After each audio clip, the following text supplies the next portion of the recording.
बिस्मिल्लाहिर्रहमानिर्रहीम। स्टूडेंट्स अस्सलाम वालेकुम। उम्मीद है आप सब लोग खैरियत से होंगे। तो हाजिर है MTH 5101 कैलकुलस 1।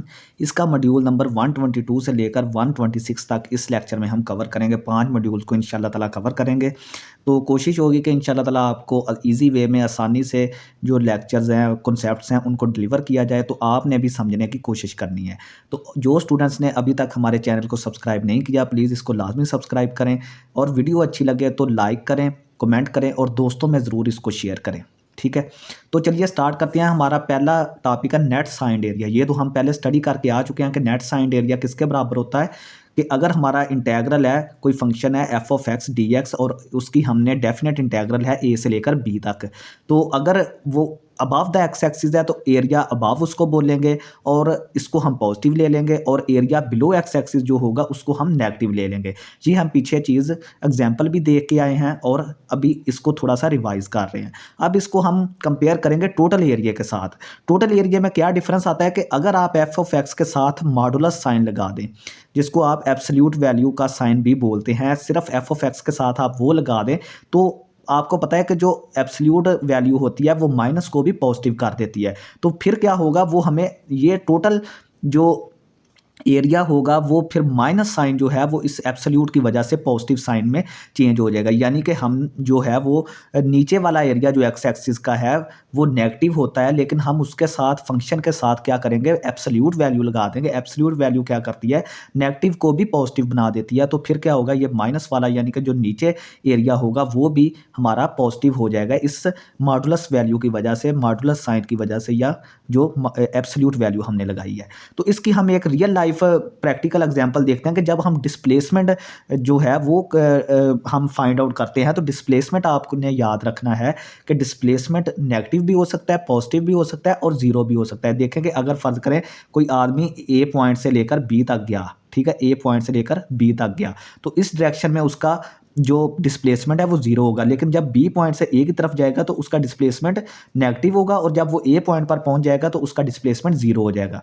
तो इसका मतलब ये है कि जब हम डिस्प्लेसमेंट कैलकुलेट करेंगे तो तब हम कौन सा कंसेप्ट इस्तेमाल करेंगे, नेट साइंड एरिया, यानी कि जिसमें माइनस आता है वो इस्तेमाल करेंगे। क्योंकि जो डिस्प्लेसमेंट है वो पॉजिटिव भी हो सकता है और नेगेटिव भी हो सकता है, जीरो भी हो सकता है। तो नेगेटिव के लिए, पॉजिटिव नेगेटिव के लिए हम नेट साइंड एरिया इस्तेमाल करेंगे। ये वाला फार्मूला, ये देखें, इसके साथ एब्सोल्यूट वैल्यू नहीं है। ठीक है, आपको पता है ना कि जब हम वेलोसिटी की इंटीग्रेशन करते हैं तो हमें डिस्प्लेसमेंट मिलता है। ये मैं पीछे आपको बता के आया हूँ। ठीक है, तो ये नेट साइंड एरिया है, यानी कि इसमें अबव द एक्स एक्सिस और बिलो द एक्स एक्सिस के साथ माइनस साइन लग जाएगा आपके साथ। लेकिन अगर आपने टोटल डिस्टेंस कवर जो है फाइंड आउट करना है, ये आपने हमेशा पढ़ा होगा कि डिस्टेंस कभी भी नेगेटिव नहीं होता और ना ही जीरो होता है। ठीक है, डिस्टेंस हमेशा पॉजिटिव होता है। ठीक है, तो देखें कि हमने इसके साथ मॉडुलस वैल्यू लगा दी है। तो इसका मतलब जब हमने डिस्टेंस फाइंड आउट करना होगा तो हमने ये वाला फार्मूला इस्तेमाल करना है, ना कि ये वाला डिस्प्लेसमेंट के लिए, क्योंकि डिस्प्लेसमेंट नेगेटिव पॉजिटिव दोनों हो सकता है। जो डिस्टेंस है वो हमेशा पॉजिटिव होता है, तो उसके साथ हमने क्या करना है, ये मॉडुलस साइन लगा लेना है कि मतलब जो अगर area under the x axis होगा वो भी पॉजिटिव हो जाए इस मॉडुलस साइन की वजह से। अब इसकी एक एग्जांपल देखते हैं कि find the total area between the curve of the function. अब हमने टोटल एरिया फाइंड आउट करना है और ना कि net signed area. Total area का फार्मूला मैंने आपको बता दिया है, area above plus area below. ठीक है, इसमें प्लस का साइन आ जाएगा। ऑफ द फंक्शन हमें f is equal to F of x 2x के बराबर दिया गया है, और एक्स एक्सिस पे हमें जो इंटरवल दिया गया है -3 से लेकर 3 तक है। The given function produces two triangles with x axis. तो ये देखें, ये इसका ग्राफ देखें, ये हमारे पास ये फंक्शन था। ठीक है, y is equal to 2x। तो ये -3 से लेकर 3 तक है। ठीक है, -3 से लेकर 3 तक, और इसके दरमियान में एक पॉइंट 0 आ रहा है। ठीक है, तो इसकी दो ट्राइंगल्स बनेंगे। ये देखें, ये दो ट्राइंगल्स बन गई, ये और ये वाली। ठीक है, एक -3 से लेकर 0 तक और दूसरी 0 से लेकर 3 तक। ठीक है, तो ये मैंने यही चीज़ लिखी है कि फर्स्ट ये वाली ट्राइंगल है इसको हमने A1 बोल दिया इसका एरिया, और जो ये वाली ट्राइंगल है इसका एरिया हमने A2 बोल दिया है, जो कि -3 से लेकर 0 तक है और दूसरी 0 से लेकर 3 तक है। ठीक है, तो let its area be A1 using the formula A is equal to 1/2 B/H total area. ठीक है, तो हम देखें कि फार्मूला इस्तेमाल करेंगे 0 से लेकर 6 तक। ठीक है, जो इंटरवल बन रहा है वो कहाँ से कहाँ तक बन रहा है, ठीक है, 0 से लेकर 6 तक। ठीक है, तो 2x हमारा फंक्शन था, इसके साथ हमने क्या लगा दिया, एब्सोल्यूट वैल्यू लगा दी, क्योंकि हमने टोटल एरिया फाइंड आउट करना है। अब फंक्शन के साथ एब्सोल्यूट वैल्यू लगाएंगे और जो ये प्लस साइन माइनस साइन था वो प्लस में चेंज हो जाएगा जब एब्सोल्यूट वैल्यू लगाते हैं। तो ये हमारे पास किसके बराबर होगा, एरिया अबव जिसको हमने A1 बोल दिया, ये वाली ट्राइएंगल, एरिया 2 जो हमारे पास ये बिलो वाली ट्राइएंगल, दोनों को प्लस करें। ये देखें अब 1/2 ये A1, इसकी बेस कितनी है 3, तो 3 आ गया। इसकी हाइट कितनी है 6, ठीक है, यहाँ पे आप 6 लिख लें यहाँ पर, ठीक है, ये 6 है। तो ये हाइट इसकी कितनी है 6, तो हाइट 6 है, आ गई प्लस। अब इसकी बात करें, ये 1/2 फार्मूले वाला, इसकी बेस कितनी है, इसकी बेस भी 3 है, ये 0 से लेकर 3 तक है ना, तो इसकी बेस भी 3 आ गई और हाइट इसकी कितनी है 6 है, ठीक है। तो ये 9 + 9 18 आ गया। तो इसका टोटल जो नेट साइंड एरिया है वो 0 है। नेट साइंड एरिया 0 क्यों है कि नेट साइंड एरिया में देखें कि A1 - A2 आएगा। ये देखें यहाँ पर माइनस साइन आता है ना, नेट साइंड एरिया, ठीक है, जो area below the x axis होता है उसके साथ माइनस साइन आ जाता है, ठीक है। तो जब 9 - 9 होगा तो इसका जो नेट साइंड एरिया है वो 0 हो जाएगा। ये मैंने यही चीज़ लिखी है, ये आप इसको प्रूव भी कर सकते हैं। बाकी आपको मैंने इजीली बता दिया है कि सिर्फ यहाँ पर माइनस साइन आता है जब हम नेट साइंड एरिया की बात करते हैं, जो फार्मूला सबसे पहले मैंने आपको बताया, तो इसकी वजह से यहाँ पे माइनस आ जाएगा, तो 9 - 9 0 आ जाएगा। नेक्स्ट हम एग्जाम्पल 2 देखते हैं कि यहाँ पे हमें एक वेलोसिटी का ग्राफ दिखाया गया है और वेलोसिटी फंक्शन हमें 5 - 2t बताया गया। ये हमारे पास 5 - 2t ये एक ग्राफ है वेलोसिटी फंक्शन का। हमने डिस्प्लेसमेंट और टोटल डिस्टेंस फाइंड करना है। हमारा जो इंटरवल है वो 0 से लेकर 4 तक है, यहाँ से लेकर यहाँ तक 4 तक इंटरवल है और ये हमारा ग्राफ है, ठीक है, ये हमारा ग्राफ है। अब अगर इस फंक्शन में आप t की वैल्यू 2.5, ये देखें ये फंक्शन x एक्सिस को कहाँ पे कट कर रहा है, 2 और 3 के दरमियान, तो इसका मतलब ये है कि यहाँ पर इसका कहीं पे 0 होगा। इस फंक्शन का 0 कहाँ पे होगा, 2 और 3 के दरमियान, जहाँ पर ये x एक्सिस को कट कर रहा है। 0 का क्या मतलब है कि ये नंबर अगर आप फंक्शन में पुट करेंगे तो आपको फंक्शन की वैल्यू 0 मिल जाएगी। तो ये तकरीबन 2.5 बनता है। जब आप t की वैल्यू 2.5 इसमें पुट करेंगे तो फंक्शन की वैल्यू हमारे पास 0 आ जाएगी। तो ये देखें फिर हमारे पास क्या होगा, 2 हमारे पास बन जाएंगी, ठीक है, ये हमारा पॉइंट 2.5 है, ठीक है, ये वाला। तो एक हमारी जो ट्राइंगल 0 से लेकर 2.5 तक हो जाएगी जिसका एरिया हमने A1 बोल दिया। दूसरी हमारी 2.5 से लेकर 4 तक जिसका एरिया ये हमने A2 ले लिया। तो देखेंगे जब डिस्प्लेसमेंट हमने फाइंड आउट करना था, मैंने आपको बताया था कि डिस्प्लेसमेंट के लिए हमने नेट साइंड एरिया का फार्मूला इस्तेमाल करना है। तो ये देखें उसमें हम मॉडुलस साइन नहीं लगाते, ठीक है। तो 0 से लेकर 4 तक 5 - 2t फंक्शन आ गया, हमारा वेलोसिटी का फंक्शन आ गया, साथ dt आ गया। तो area above minus area below, ये अब नेट साइंड एरिया का हमारे पास फार्मूला था। तो A1 - A2 आ गया, तो ये फार्मूला लगाएं 1/2, ठीक है। ये ऊपर वाली का एरिया क्या आ जाएगा 1/2, इसकी बेस कितनी है 2.5, हाइट इसकी 5 है, तो मल्टीप्लाई करें, माइनस आ गया ये नीचे वाली का 1.2 और ये इसकी बेस है जो कि 4 में से 2.5 निकालेंगे तो 1.5 आ जाएगी और इसकी हाइट कितनी है 3। तो जब आप इसको सॉल्व करेंगे तो ये आंसर आपका 4 आ जाएगा, ठीक है। ये नेट साइंड एरिया है, यानी कि जो एक्स एक्सिस से नीचे एरिया था उसको हमने नेगेटिव ले लिया। और डिस्प्लेसमेंट के लिए मैंने आपको बताया था कि नेट साइंड एरिया इस्तेमाल होता है क्योंकि डिस्प्लेसमेंट हमारा नेगेटिव भी हो सकता है, पॉजिटिव भी हो सकता है और 0 भी। लेकिन डिस्टेंस के लिए हम टोटल एरिया का फार्मूला जिसमें यहाँ पर प्लस आएगा वो इस्तेमाल करेंगे। नेक्स्ट हम देखते हैं, तो ये देख लें टोटल डिस्टेंस के लिए हम टोटल एरिया वाला फार्मूला इस्तेमाल करेंगे, ठीक है, जिसमें यहाँ पर पॉजिटिव साइन आता है। तो ये देख लें हमने फंक्शन के साथ भी मॉडुलस वैल्यू लगा दी है, उसकी वजह से यहाँ पर पॉजिटिव साइन आ गया, ठीक है। तो अब जो हमने वैल्यूज़ पीछे माइनस की थी 2 वैल्यूज़, उन दोनों वैल्यूज़ को प्लस करें तो हमारा 8.5 जो टोटल डिस्टेंस आ जाएगा जो कि टोटल एरिया से हमने कैलकुलेट किया है। अब कुछ डेफिनेट इंटेग्रल्स की प्रॉपर्टीज़ हैं तो वो हम देख लेते हैं कि सबसे फर्स्ट प्रॉपर्टी ये है कि अगर फ़र्ज़ करें हम एक ही पॉइंट, आपकी लोअर लिमिट भी सेम है और अपर लिमिट भी सेम है, यानी कि ये देखें ये ए पॉइंट है, ठीक है, दूसरा पॉइंट बी होता है, ठीक है। जब हम किसी कर्व का एरिया फाइंड आउट करते हैं ना, एरिया अंडर द कर्व, तो 2 पॉइंट्स के दरमियान वो बाउंड होती है, ठीक है, ए और बी के। जब आपका बी पॉइंट ही नहीं होगा, ये दूसरा पॉइंट भी आपका ए ही होगा, तो उसका एरिया भी 0 हो जाएगा। ज़ाहिरी बात है एरिया तो तब होगा ना जब कोई बी पॉइंट दूसरी जगह पे होगा। अब बी पॉइंट कहीं पे दूसरी जगह पे नहीं है बल्कि ए के ऊपर ही है, तो ए के ऊपर होगा तो जो एरिया उस कर्व से बनेगा तो वो तो भाई 0 होगा बिल्कुल, क्योंकि उसकी विड्थ ही नहीं होगी, ठीक है। क्योंकि ये देखें यहाँ से लेकर यहाँ तक अगर कोई ये कर्व है है फ़र्ज़ करें ये वाली, तो इसका एरिया तो ये हम फाइंड आउट कर सकते हैं। लेकिन अगर देखेंगे अगर ये पॉइंट ए है और दूसरा पॉइंट भी इसके ऊपर है तो उसका एरिया तो 0 हो जाएगा। तो इसका मतलब ये है कि अगर लोअर लिमिट और अपर लिमिट दोनों सेम है तो उस डेफिनेट इंटीग्रल उसका एरिया 0 हो जाएगा। ये हमारी प्रॉपर्टी 1 है। अगर हमारे पास हमारी जो लोअर लिमिट b है और अपर लिमिट a है और फंक्शन हमारा ये है, अगर हम लिमिट्स को इंटरचेंज कर दें तो हमें इसके साथ माइनस साइन लगाना पड़ेगा। इसको हम रिवर्सिंग ऑफ लिमिट्स बोलते हैं। यानी कि ये देखें, पहले हमारे पास नीचे b था ऊपर a था, तो हमने अगर नीचे a लेके आना और ऊपर b लेके जाना है, बाकी फंक्शन सेम ही रहेगा लेकिन माइनस साइन लगा देंगे तो हमारी लिमिट्स चेंज हो जाएंगी, यानी a से लेकर b तक हो जाएगी, पहले b से लेकर a तक थी। ठीक है। नेक्स्ट हम बात करते हैं कि अगर दो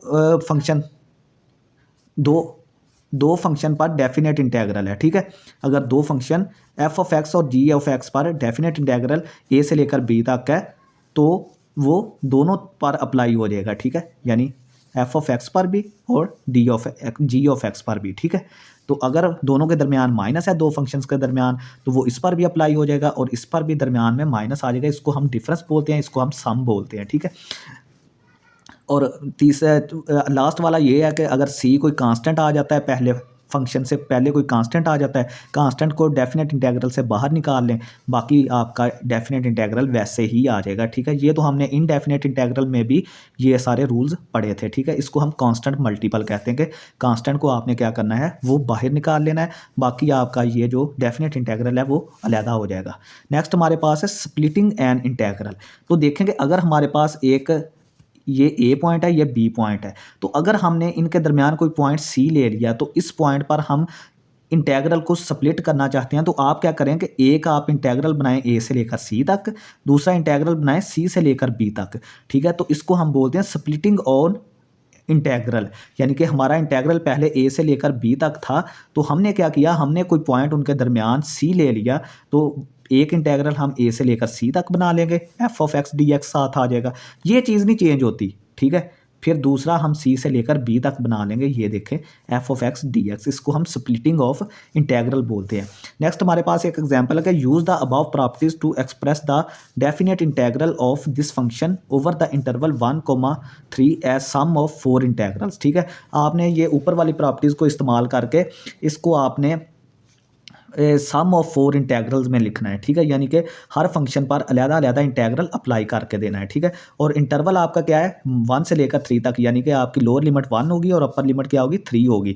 तो ये फंक्शन आप लिख लें। ठीक है, ये फंक्शन हमने लिख लिया, साथ डी एक्स आ गया क्योंकि एक्स का फंक्शन है, तो देखेंगे ये इस पर अप्लाई हुआ, साथ डी एक्स आ गया, इस पर अप्लाई हुआ, साथ डी एक्स आ गया, इस पर अप्लाई हुआ, साथ डी एक्स आ गया, और इस पर अप्लाई होकर साथ डी एक्स आ गया। अब दूसरा पॉइंट लगाएं कि जो कांस्टेंट होते हैं वो इंटीग्रल से बाहर आ जाते हैं। 6 कांस्टेंट है तो बाहर आ गया, बाकी चीज़ वैसे ही आ गई। ये 4 कांस्टेंट था, बाहर आ गया, बाकी चीज़ वैसे ही आ गई।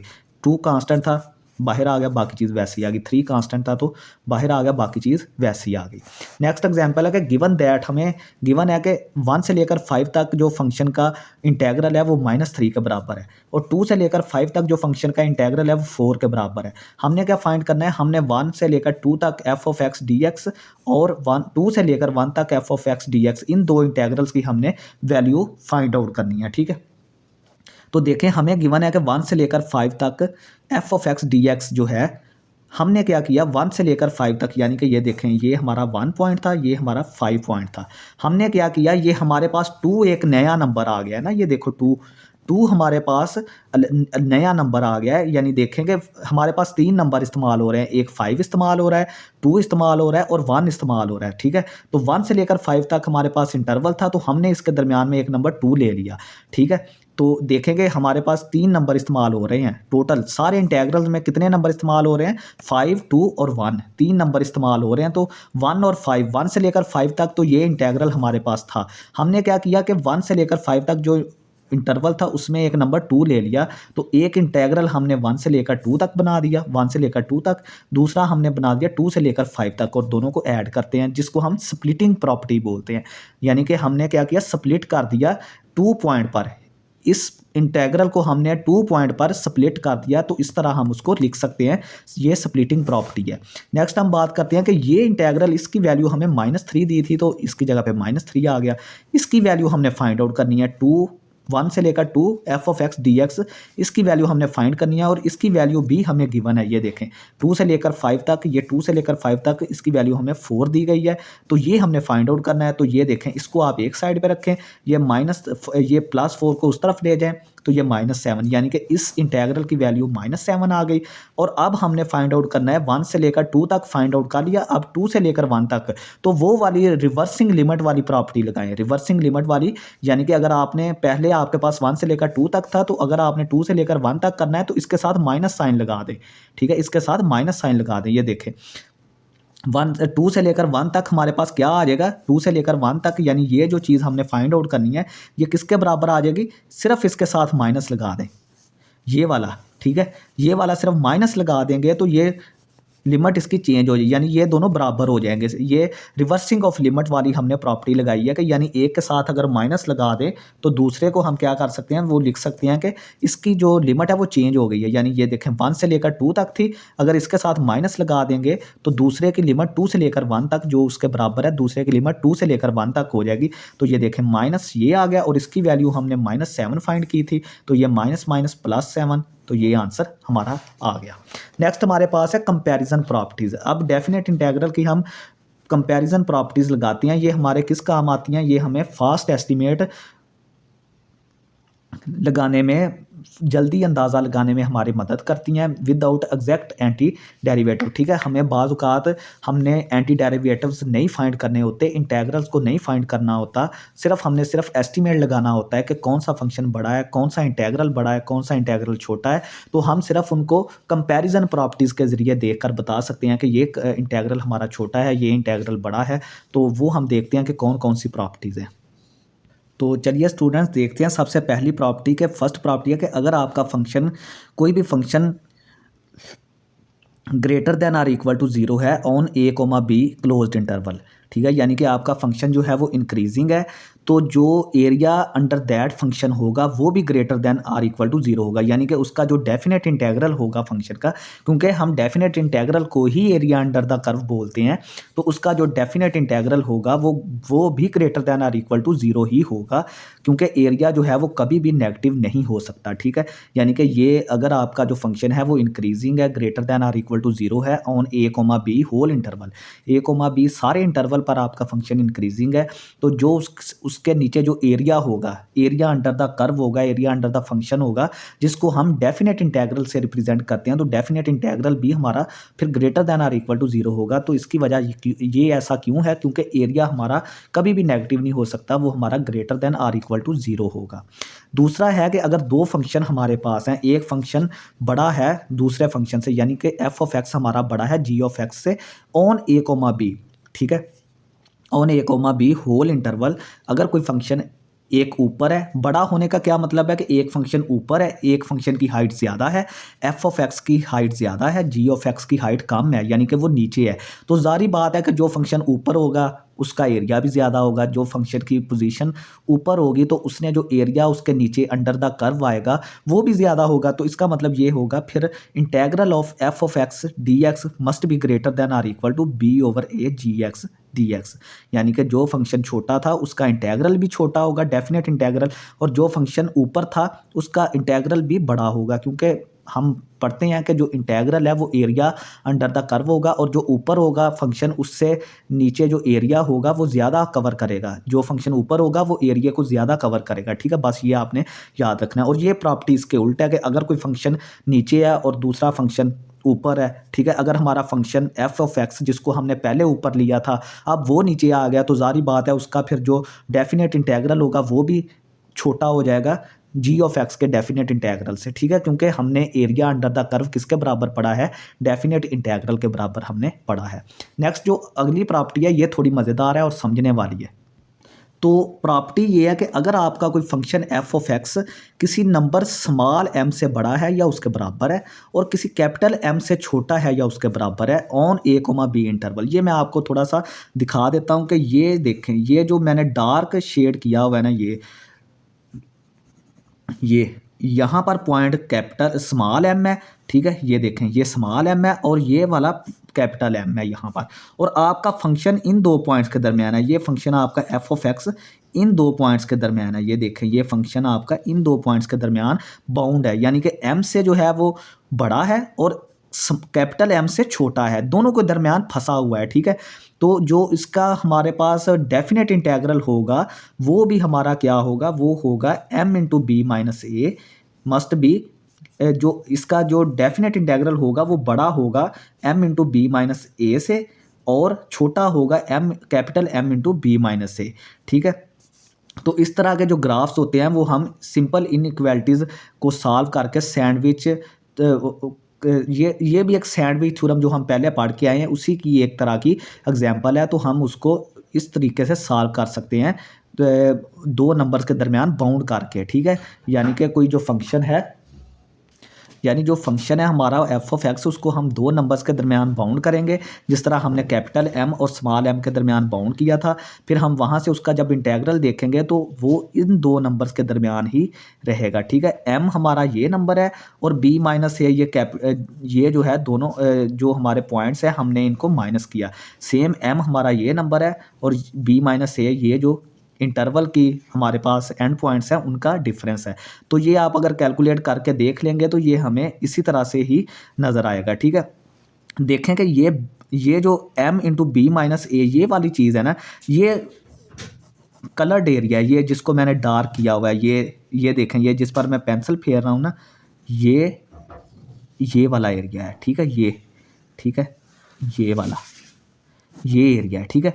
और जो m into B minus A है वो ये खाली एरिया और ये जो हल्का एरिया है ये वाला, ये और ये, ठीक है, ये इसके ये वाला है, ठीक है। तो आप देख लेंगे जो फंक्शन का जो है हमारे पास, जो फंक्शन का area under the curve, function का जो एरिया है वो ये है, ये इतना सा हिस्सा और ये इतना सा हिस्सा, ठीक है। ये फंक्शन की वजह से हमारे पास एरिया अंडर द कर्व है। तो ये ज़ाहिरी बात है ये इस एरिया से तो बड़ा है जिसको मैंने ज़्यादा शेड किया है, ठीक है। ये area m into B minus A है, ये स्ट्रिप जो है इस तरह करके, ठीक है। ये जो मैंने डार्क की हुई है ये नीचे, ये जिस पर मैं पेंसिल फेर रहा हूँ, ठीक है, ये वाली, ये हमारा m into B minus A है।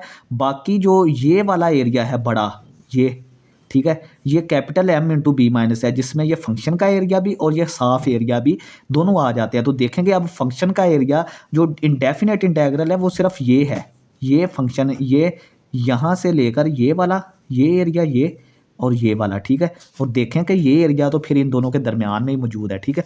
तो हम अब ये प्रॉपर्टी इस्तेमाल करते हैं, use the comparison property of the definite integral to verify the given inequality without evaluating integral.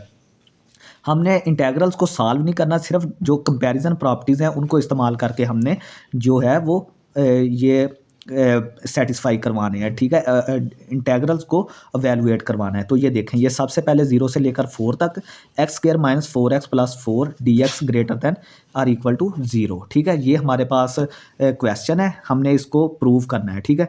तो ये देखें यहाँ पर एफ ऑफ एक्स जो है वो हमारा greater than or equal to 0 है, ये हमारा एफ ऑफ एक्स है। तो ये हमारा ग्रेटर दैन इक्वल टू 0 है होल इंटरवल ए बी पर। तो इसका मतलब ये है कि फिर इसका इंटेग्रल भी greater than or equal to 0 होगा, जो हमने फर्स्ट प्रॉपर्टी पढ़ी है। Now observe the integrand. अब ये जो इंटीग्रैंड है इसका, ये वाला, इसको इंटीग्रैंड बोलते हैं। एक्स स्क्वायर माइनस 4x प्लस 4, इसको अगर आप कंबाइन करेंगे तो ये x माइनस 2 का स्क्वायर बनता है। तो स्क्वायर तो कभी भी जो है वो नेगेटिव नहीं हो सकता, स्क्वायर हमेशा greater than or equal to 0 होता है फॉर ऑल रियल नंबर्स। तो इसका मतलब ये है कि on this interval 0,4 x minus 2 square must be greater than or equal to 0, ठीक है।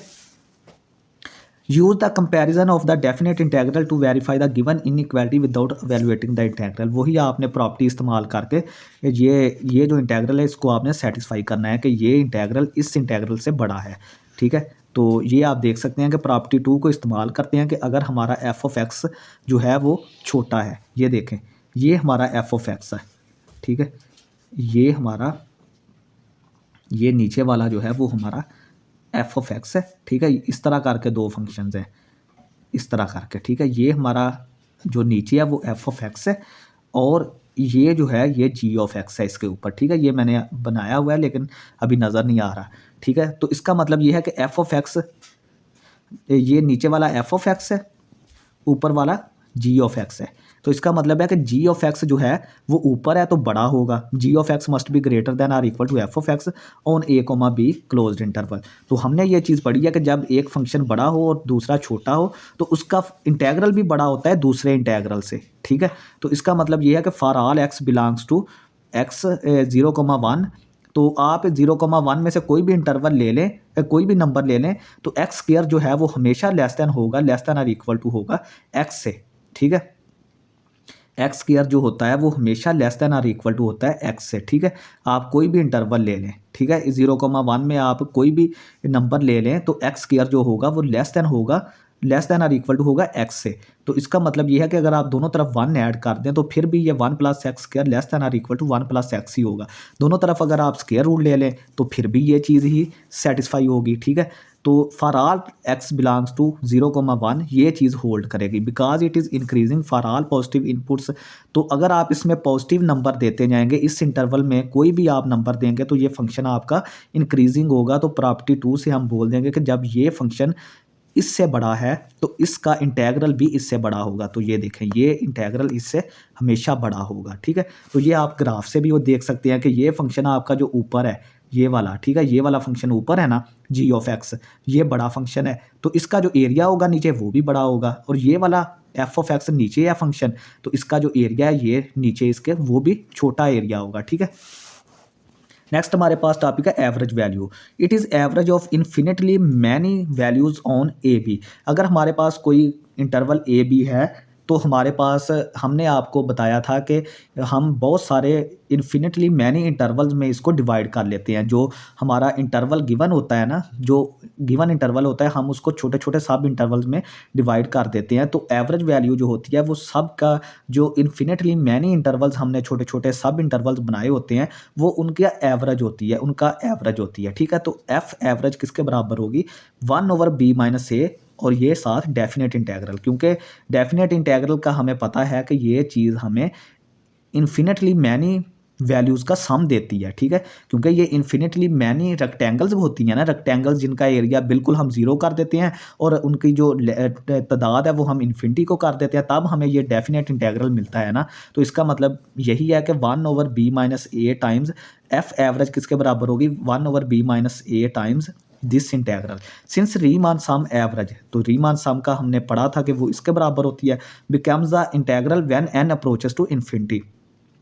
हमने पढ़ा था कि जब रीमान सम में हम n को इन्फिनिटी पे अप्रोच करवा देते हैं तो वो हमारा डेफिनेट इंटेग्रल बन जाता है, ठीक है। तो यूनिट्स हमें सेम मिलते हैं, ठीक है, जिस तरह के एवरेज वेलोसिटी के होते हैं metre per second, independent of integrator variable name, ठीक है।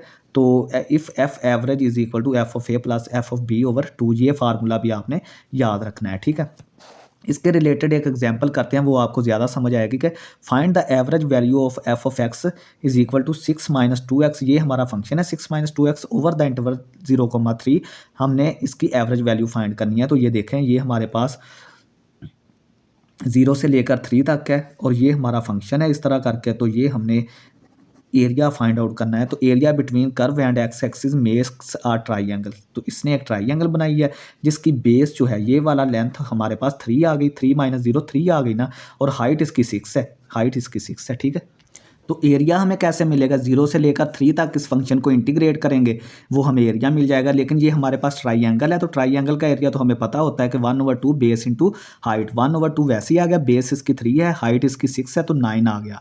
अब इस पर एफ एवरेज का फार्मूला लगाएं तो 1/b माइनस ए, तो b इसकी वैल्यू 3 थी, a वैल्यू इसकी 0 है। तो ये हमने एरिया या डेफिनेट इंटेग्रल हम ये कैलकुलेट करके आ चुके हैं जिसकी वैल्यू 9 थी। तो इस पूरे एरिया की जगह पे हमने 9 रखा, ये हमारा आंसर 1/3 आ गया। तो इसकी जो एफ एवरेज होगी वो हमारे पास 3 आ जाएगी। नेक्स्ट हम बात करते हैं mean value theorem for integral. जिस तरह हमने एक मीन वैल्यू थ्योरम पढ़ा था डेरिवेटिव्स के लिए। इसी तरह हम एक मीन वैल्यू थ्योरम इंटेग्रल्स के लिए भी यहाँ पे स्टडी करेंगे। If f is continuous on A comma B closed interval, सबसे पहले तो आपका एफ जो है वो कंटिन्यूस होना चाहिए क्लोज्ड इंटरवल ए बी पर। Then there exist c belongs to a comma b, तो हमें एक ऐसा सी मिलेगा इस इंटरवल ए कोमा बी में से सच दैट के उस पर जो फंक्शन की वैल्यू होगी वो किसके बराबर होगी, उस सी पॉइंट पर जो फंक्शन की वैल्यू होगी वो इसके बराबर होगी, जो कि हम एफ एवरेज पढ़ के आए हैं। ठीक है, जो एफ एवरेज पढ़ के वो हमने यही पढ़ा है ना, 1/b माइनस ए से लेकर बी तक F of x D x, ये डेफिनेट इंटेग्रल, और 1/b माइनस ए ये हमने पढ़ चुके हैं। ठीक है, ये यानी कि फंक्शन, तो ये आप ग्राफ से भी देख सकते हैं, ये हमारे पास एक फंक्शन है, ए और बी के दरमियान बाउंड है, तो हमें सी एक पॉइंट ऐसा मिलेगा जहाँ पर ये वैल्यू जो है वो हमें मिल जाएगी, यानी कि एफ ऑफ सी किसके बराबर होगा, एफ एवरेज के। ये एफ एवरेज का वैल्यू है ना फार्मूला, ये पीछे हम पढ़ के आए हैं, तो एफ ऑफ सी किसके बराबर होगा, एफ एवरेज के। इसको हम ऐसे भी लिख सकते हैं कि एफ ऑफ सी किसके बराबर है, एफ एवरेज के बराबर, ये मैंने यहाँ पे भी लिखा हुआ है। ठीक है, तो इसकी एक एग्जांपल करते हैं। 0 से लेकर 3 तक एक इंटरवल है, इंटेग्रल है, फंक्शन हमारा ये है, इसकी वैल्यू 15 दी गई है। फाइंड सी, हमने सी फाइंड आउट करना है, such that f of c equals the average value of f of x is equal to 2x² - 1/0,3। We need to find c such that, हमने ये चीज़ पढ़ी है कि एफ ऑफ सी किसके बराबर होता है, एफ एवरेज के। तो एफ ऑफ सी की वैल्यू हमें क्या दी गई है, एफ एवरेज की, बल्कि एफ एवरेज की वैल्यू हमें दी गई है 2x² - 1।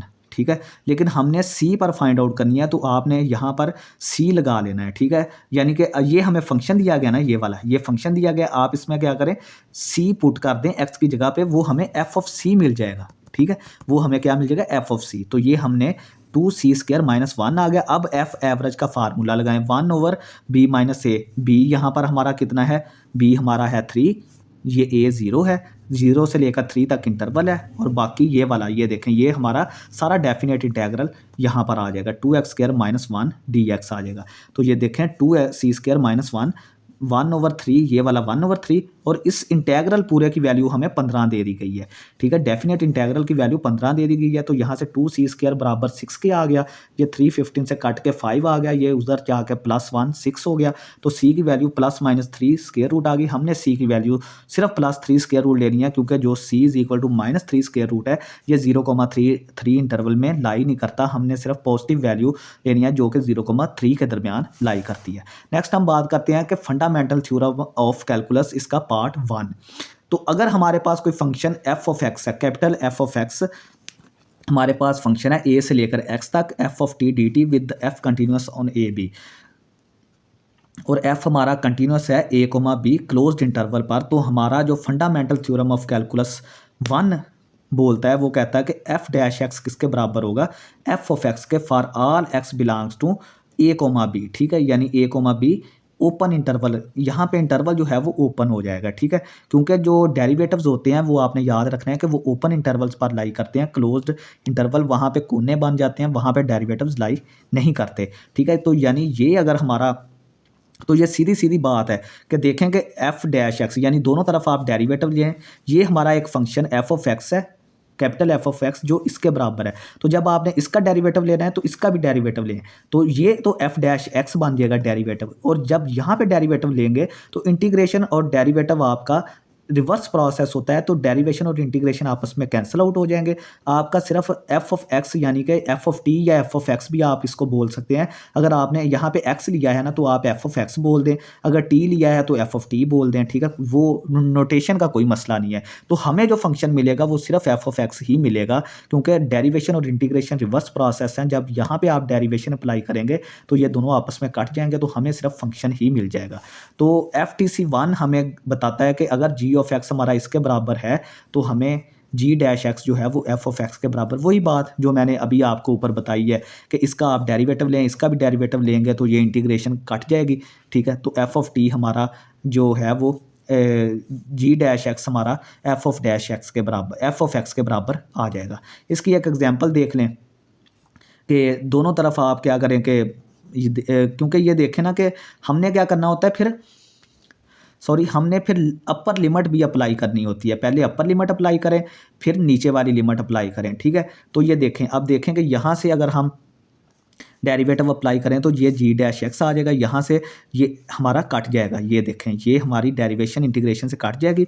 अब हमने जो फंक्शन की बात कर रहे हैं वो एक्स में कर रहे हैं, तो इस तरफ भी हमने टी को रिप्लेस कर देना है एक्स की पावर 3 से। ठीक है, सिंपल आपने क्या करना है कि यहाँ पे डी टी, यहाँ पे टी था वहाँ पे एक्स रिप्लेस कर देना है। सेम यहाँ पे भी आपने यही काम किया है। ठीक है, जब डेरिवेटिव लिया तो हमारा जो डेरिवेटिव था वो एक्स के फंक्शन में आया है। ठीक है, तो आप जो सामने वाला फंक्शन है उसको भी आपने एक्स के फंक्शन में ही अब डील करना है। ये देखें, जैसे यहाँ पे ये टी की पावर 3 था ना, तो इसको हमने एक्स की पावर 3 कर दिया, क्योंकि अब ये फंक्शन हम जी डैश एक्स बोल रहे हैं, तो जी डैश एक्स उसी वक्त इसके बराबर होगा जब ये फंक्शन भी हमारा एक्स में होगा। ठीक है, टी में नहीं रहने देना, इसको एक्स में करना है। If the lower limit is x instead h of x is equal to x a f of t d t. वो कह रहा है कि अगर आपकी पहले, ये देखें, पहले आपकी लोअर लिमिट थी कोई कांस्टेंट ए और अपर लिमिट आपकी वेरिएबल थी। अब आपने क्या करना है कि अगर आपकी लोअर लिमिट वेरिएबल एक्स है और अपर लिमिट आपका कोई कांस्टेंट ए है, तो जब आप इसका डेरिवेटिव अप्लाई करेंगे तो ये डेरिवेटिव तो कट जाएगा। ठीक है, इंटीग्रेशन के साथ, और आपने क्या करना है फिर फंक्शन के साथ माइनस लगा देना है। ठीक है, जो फंक्शन की वैल्यू आई है, पहले आप सिर्फ एफ ऑफ एक्स लगा रहे थे ना, अब आपने क्या किया है कि नीचे वेरिएबल रख दिया, ऊपर चेंज कर दी, लिमिट को चेंज कर दिया ना। तो लिमिट जब चेंज करते हैं तो मैंने बताया था कि फंक्शन का जो आंसर आएगा आपने उसके साथ माइनस लगा देना है। तो reverse limits add a minus sign, ये मैंने आपको बताया था कि जब आप लिमिट को रिवर्स करेंगे, ऊपर वाली को नीचे लेके जाएंगे, तो आपने जो आंसर आएगा उसके साथ माइनस लगा देना है। ठीक है, इसकी एक एग्जाम्पल भी देख लेते हैं। ये देखें कि एच ऑफ एक्स हमारा एक्स से लेकर 3 तक है, cos T square d T. ठीक है, तो इसका आंसर हमारे पास माइनस आएगा। ठीक है, क्योंकि ये देखें अब नीचे हमारा वेरिएबल है, ठीक है, और ऊपर हमारा कांस्टेंट है, तो ये वाला रूल लगेगा हमारा। ठीक है, तो देखेंगे कॉज ये यहाँ पे एच डैश एक्स आ जाएगा। ठीक है, यहाँ पे एच डैश एक्स आ जाएगा और ये डेरिवेटिव इंटीग्रेशन से कट जाएगा, तो आंसर हमारा कॉज टी स्क्वायर आएगा, लेकिन हमने एक्स में लेके आना है क्योंकि ये हमारा फंक्शन एक्स में है, तो साथ माइनस आएगा। माइनस क्यों आएगा? क्योंकि हमने रिवर्स किया है लिमिट को, नीचे वेरिएबल लिमिट है, ऊपर कांस्टेंट लिमिट है। ठीक है, ये जब आप इसको अप्लाई करेंगे ना नेक्स्ट आगे जाके एग्जाम्पल में, तो आपको पता चलेगा कि ये हम ऐसा क्यों कर रहे हैं। ठीक है, ये हम नेक्स्ट जाके आगे देखेंगे, जब हम अपर और लोअर लिमिट डेफिनेट इंटीग्रल में पुट करके हम अप्लाई करेंगे ना, तो हमें नज़र आएगा कि ये वाकई चीज़ें ऐसी हो रही हैं। ठीक है, तो नेक्स्ट हमारे पास है FTC1 एंड चेन रूल।